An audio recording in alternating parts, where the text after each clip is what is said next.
Hello everyone, welcome to the Bowlers Union. Today's episode, we are going to be looking at stress fractures. A friend of the podcast, a former guest, Ross Dewar, who operates Cricket Strength, who you can find on Instagram and all kinds of things like that. He put a post out recently with a 5-point plan to combat stress fractures. So Keith and I are going to go and dig into that. But before we do, Keith, how was your training this morning? Running going well? Going as well as it can. I'm running. I'm not taking any painkillers, so I'm in a better place than what I was last season. Slowly building up, getting more overs in. I get to bowl again at the lads, so that'll be good when they're back training. So reasonably pretty good. Love it. It's good to hear. And when exactly are you back bowling at the lads? Well, I could tomorrow if they actually want to hit, but I think there's analysis tomorrow as we've got knocked away. So if any lads want to, I'll be there to have a bowl. Nice. Is Bassi playing now for Notts? Would he be playing that? He might be, wouldn't he? He might. I think it might be his first game. Oh, he's got 10 written all over it, Chris. Is it at Trent Bridge rather, or is it at Rose Bowl? It's at Trent Bridge, right? Which will definitely offer. So yeah, he'll offer something off the wicket. So I think be quite a good test for our batsman if he does play. Yeah, they tend to leave a bit of grass on, don't they? And it sort of gets better as the game goes on, I think, in recent years there. But they're top, aren't they, of Div 1 currently? Yeah, they have done pretty well. They've started pretty well. Obviously, they won't have Tom this week. I don't think. Oh no, will they have Tom? I'm not sure actually. Well, he's in the England squad. Can you hear my next door neighbour's dogs, by the way? Yeah. Or not? Okay. Let me pause it, and then I will return with the door shut. Give me a second. Sorry about that minor interruption. The next door neighbour's dogs were going absolutely ballistic at my dog, and they don't really get walked that much, so they're kind of a pair of loose cannons, which is why you maybe heard them.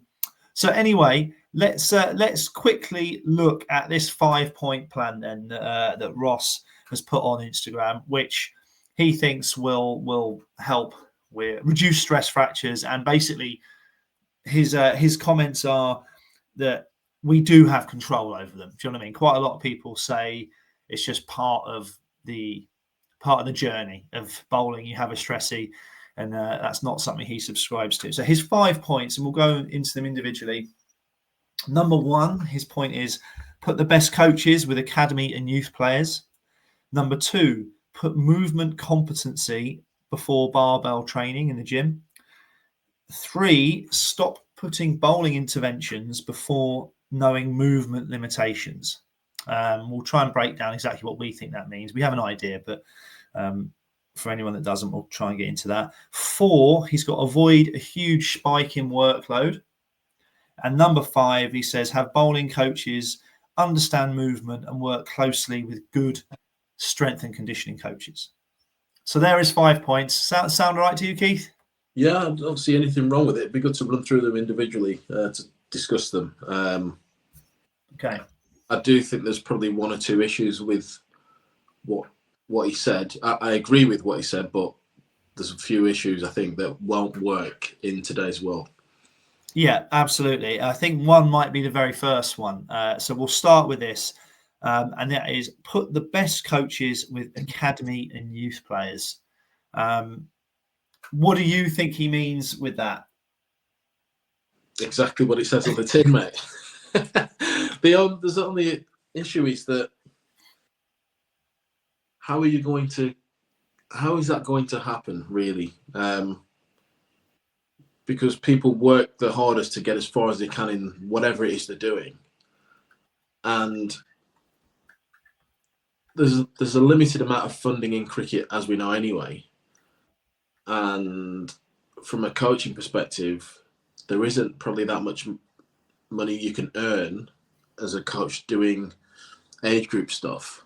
And I think in a perfect world, yes, that's what you would do. You'd have the best coach working with the younger players to kind of get the right movements and the right movement patterns and the right strength. But there's not the reward there for the coach as such. It sounds wrong with me saying it that way, but there's a reason why all the best. You don't see Pep Guardiola working with Man City under 12s, do you? No. Trying to get them to play the right. You know what I mean? He's with the top end. He's at the high end. All the best coaches in the world are at the high end of the game, and it's seen as other coaches are the ones that are trying to get them on that path there. But it's quite hard to change that. Get the shift in that kind of coaching idea. Yeah, absolutely. If we're being honest, every single person, in my opinion, has the right to try and earn a living.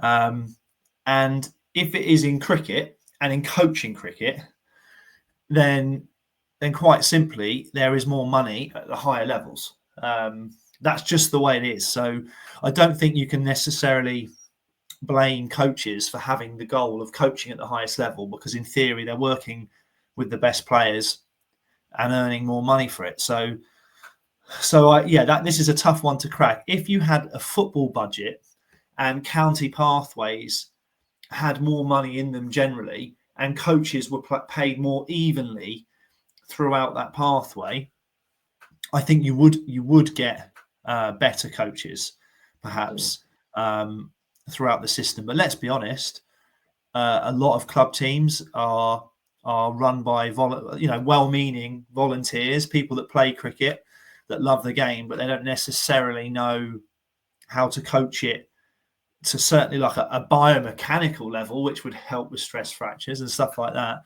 In a lot of cases it's dads, isn't it, whose children play, or mums helping out, this kind of stuff, and they're not necessarily experts.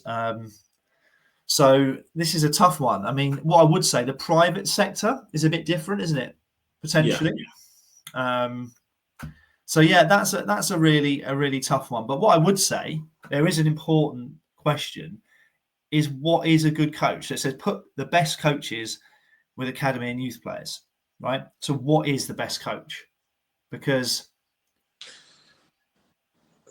right. Yeah, do you know what I mean? Yeah, well, I know from having Juicy on, like what he seems to think is the best type of coach, and for him in his world of like strength and conditioning and stuff, it is understanding body movements, understanding movement patterns, understanding the game a little bit as well, and knowing what's required for that.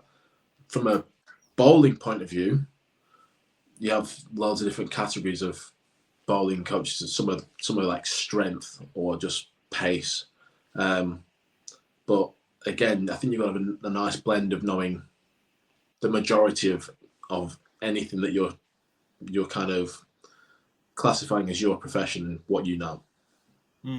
Yeah, I mean, no, you're right. I think you could argue that like the level 2 and level 3 coaching badges. Now I know you're doing your level 4 currently, aren't you? So that's deemed to be the tip top.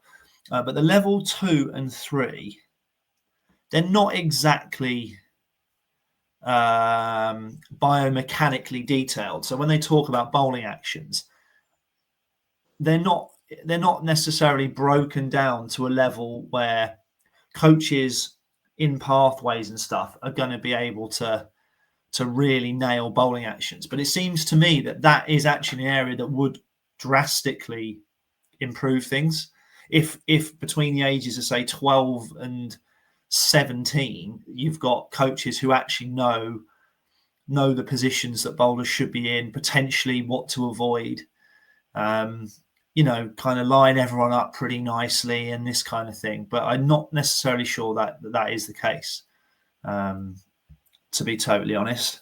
And also, sometimes at that level, the volume of coaching that the players get isn't necessarily large enough to really groove an action. Do you know what I mean? I dare say your bowling action improved a lot once you became a professional cricketer and you were doing it 5 days a week. Yeah. Whereas these people probably, academy and youth players, for example, they've got school, they've got GCSEs, they've got A-levels, all these kind of things. They've got parents getting them to wherever at, for an hour and a half of an evening, maybe twice a week or something.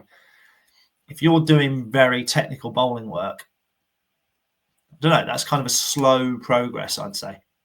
Yeah, I think as well is like some kids develop just naturally quite well. And if you try and put too much of a focus on the sessions, this sounds wrong, but it's true from coaching kids as well, is they lose interest. They don't like being drilled for hours on trying to get in strong positions or get the body moving a certain way. And that's where you can end up losing a player a little bit. So it's a tough one. It's not.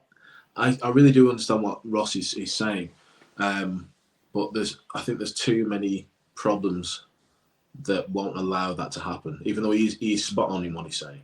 Here's an interesting point, and this is more of like a cultural thing. But like, if you compare, let's say the UK, and you said to your average kid, right, you've got to do twice a week, 2 hours of like pure drills to improve your bowling action, you are more likely to get met with I'm bored, I don't want to do that, I'm not coming back, than when I see clips of on Instagram of kids in India like learning, and they're literally all lined up just drilling relentlessly, and it's like they're much more open to that. I think that's like a cultural, societal thing. I just don't think you're going to get that here in the same way. Yeah, do you know what I mean? Which is a shame. I think.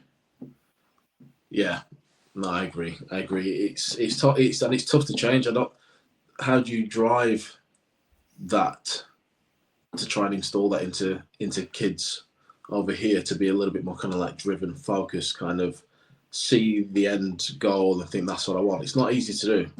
Nah, it's like, let's be honest, a lot of it is probably led by like, you might have the odd kid who's really driven and focused and stuff, but again, it's not always the case. Parents, I suppose, drive a lot of it, don't they? But like, yeah, you're more likely to get, I reckon you're more likely to get a gobshite kid that doesn't want to do as he's told here than in India. Do you know what I mean? It just seems like it's just different.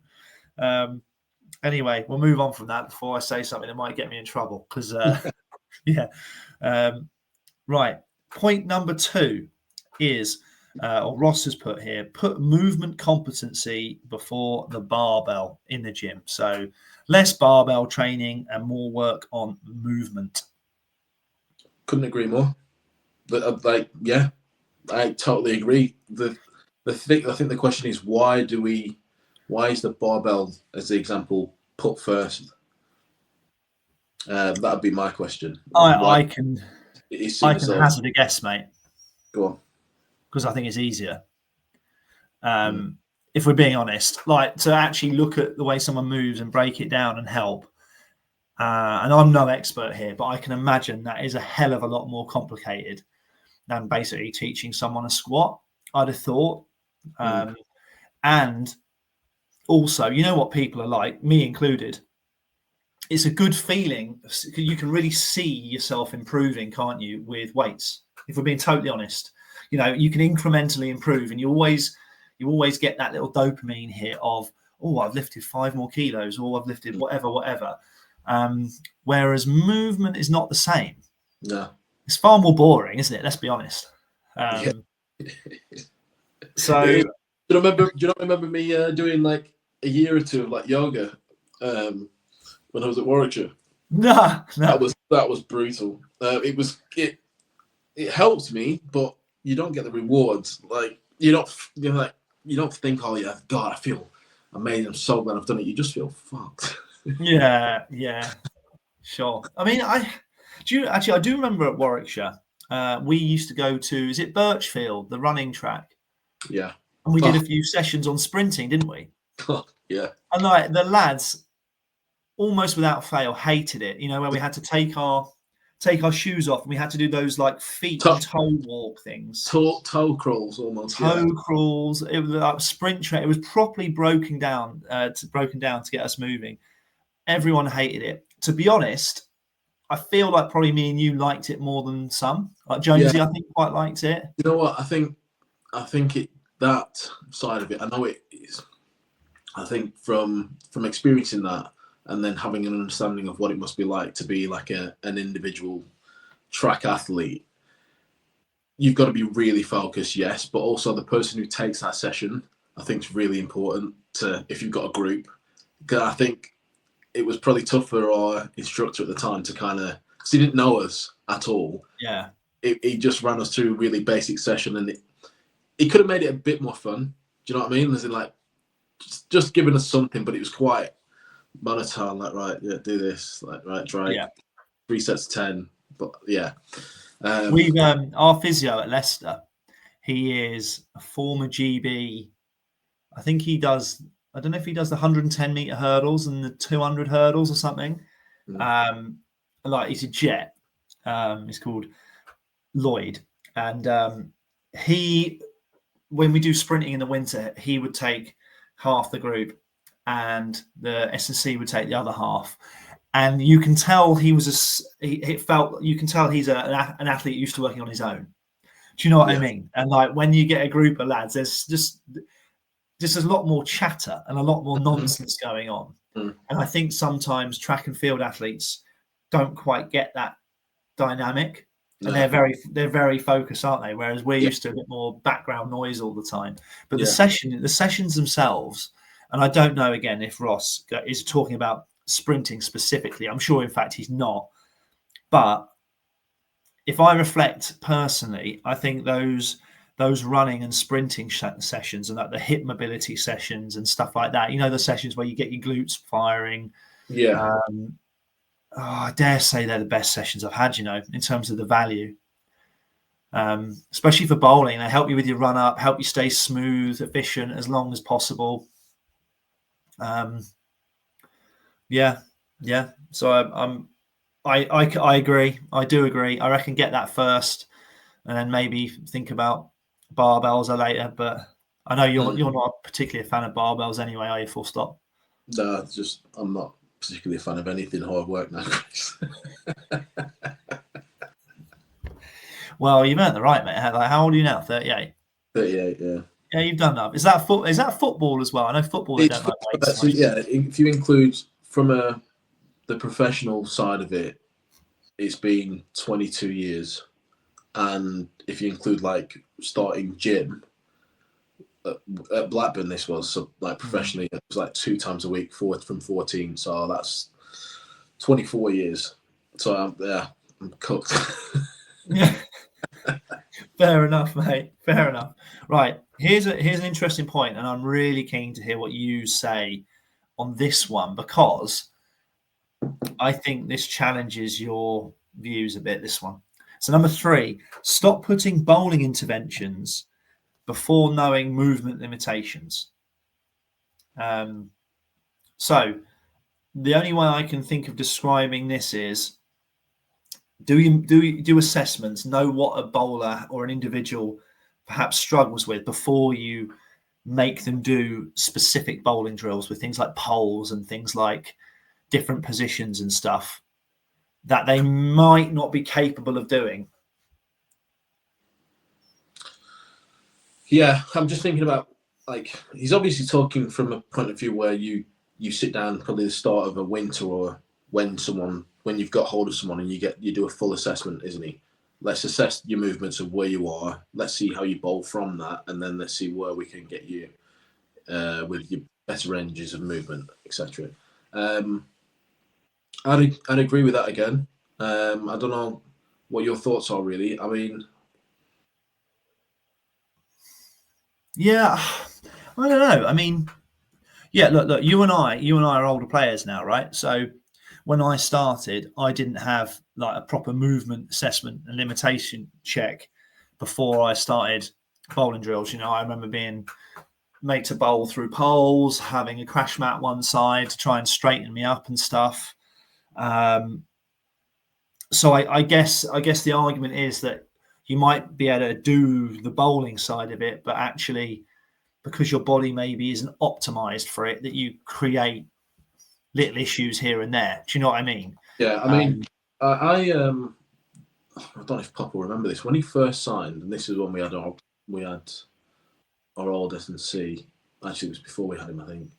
I felt like I needed like ankle work. Like I felt as though my ankles were really weak, and didn't have great range of movement, and I think that then made things more difficult for me with my joints and stuff. But there's nothing ever anyone worked with me on. But I feel like if I did have that kind of intervention early on, that would have helped me with my body and my movements and stuff. So I agree with him that you've got to look at getting people to be able to move correctly first before adding bowling interventions in. I get it. It's just can you work the two together? Do you know what I mean? Can you add something in from the bowling point of view whilst you're doing the stuff with your S&C to kind of help with that, so the bowler understands it more? Maybe, I don't know. Yeah, that's a good point, because to be fair, let's imagine you come to me. I'm not an S&C, but let's just say you come to me and we talk about your ankle problem, and we say, yeah, sure, we won't bowl until we get your ankles right. Well, how long does it take to get ankles right? Yeah. That's potentially months of work. You don't just immediately do a training or put a training stimulus in and adapt to it, do you? It takes time. So if you don't bowl until that's fixed, that seems like a challenge. So yeah, I imagine you do have to come at it from both ways. That would be my approach anyway with a lot of things. I always think that. I don't mean as in just not bowl, but I don't mean as in just like run and bowl. But if you're doing something, let's say ankle work, is there anything the S&C and the bowling coach can put together that incorporates into a bowling session? It could be a certain drill. It could be anything that means that person is still having some form of bowling while doing the other side of it, the training for their ankles. No, I completely agree, mate. Yeah, completely agree. So again, yeah, I think Ross is right. You need to do that assessment, find out what you're working on, kind of come at it from a few different angles, probably. Okay, the fourth point to reduce stress fractures or combat them: avoid huge spikes in workload. Now, have you ever had a stress fracture, by the way? Okay. No, I haven't. I would say that is probably bad bowling actions that don't get worked on. That is the biggest issue with getting bowlers injured. Is they go from, especially like younger players that are like 17, 18, that let's say are at a county, they'll play these shorter format games where they can bowl maybe 10 overs max, but also then because there's that whole spell restriction, they bowl 5 overs or whatever, and that's the max they can do.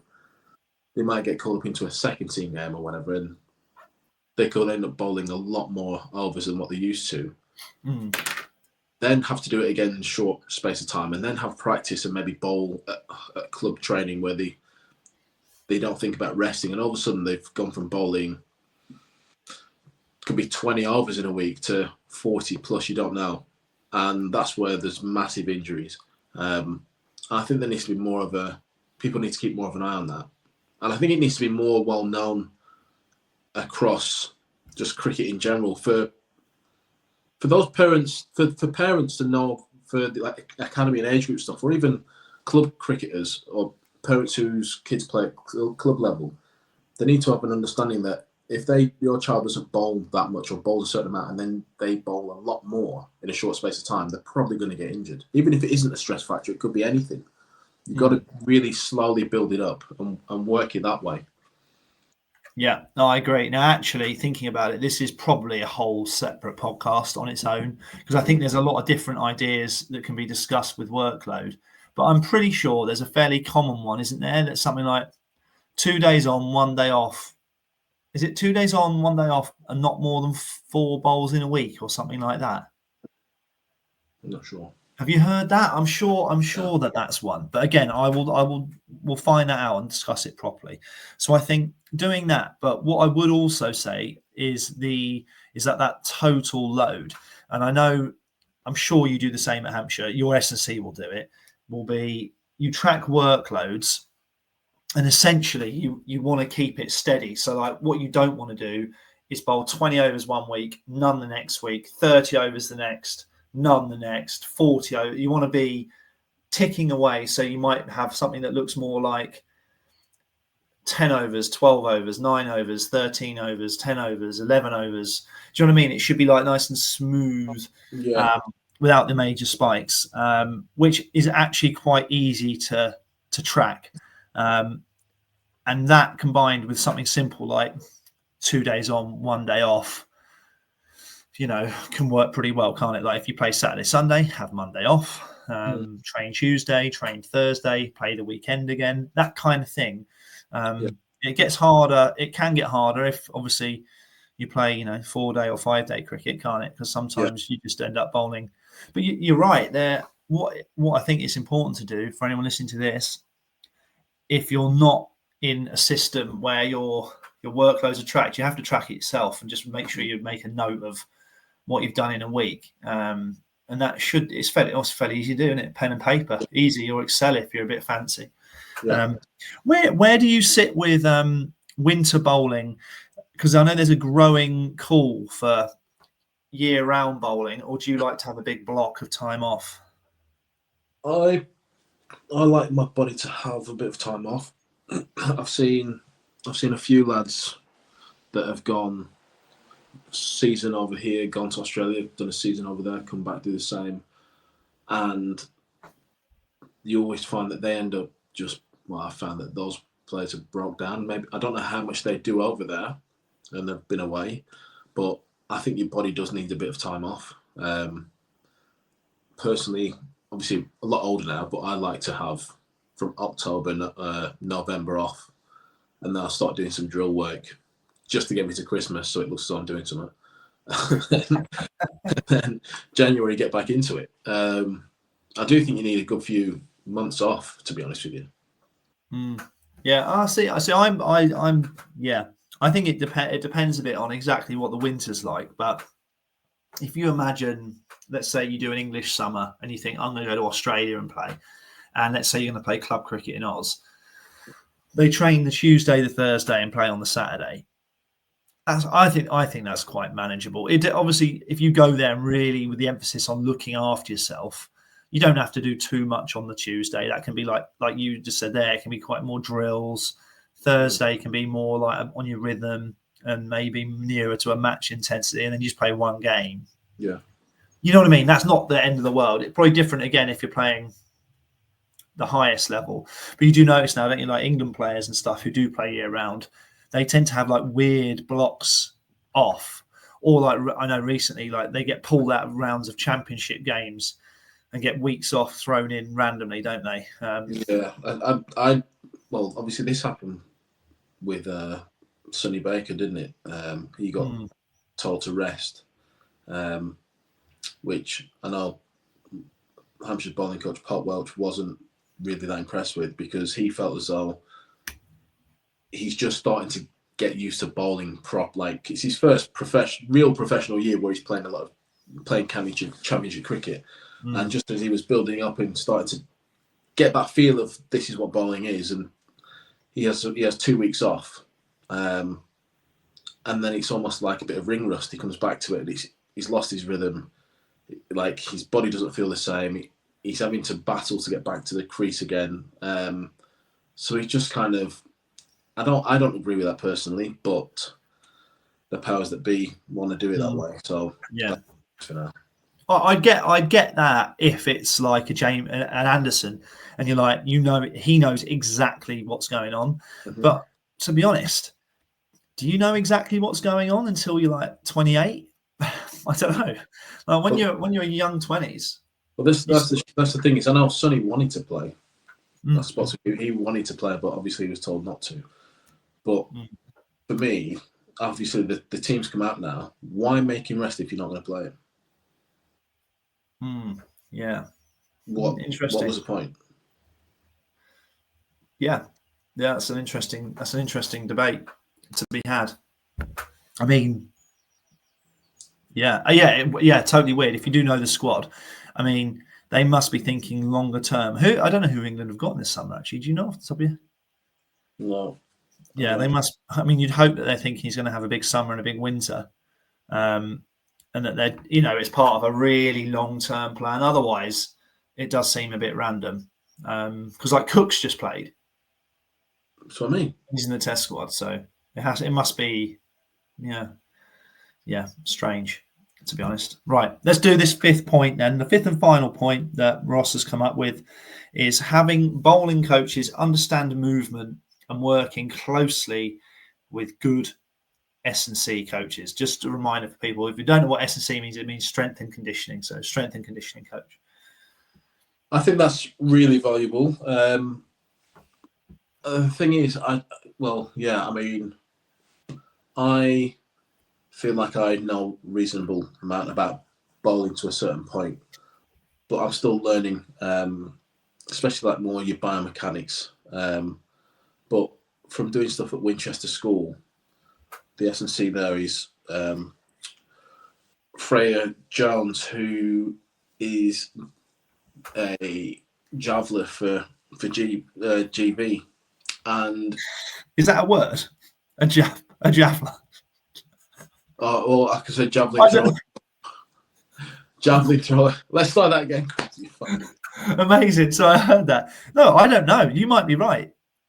It's either a javelin thrower or a javeler. Let's go with javeler. It's better. No, we're going to start again. I'm not carrying on with that.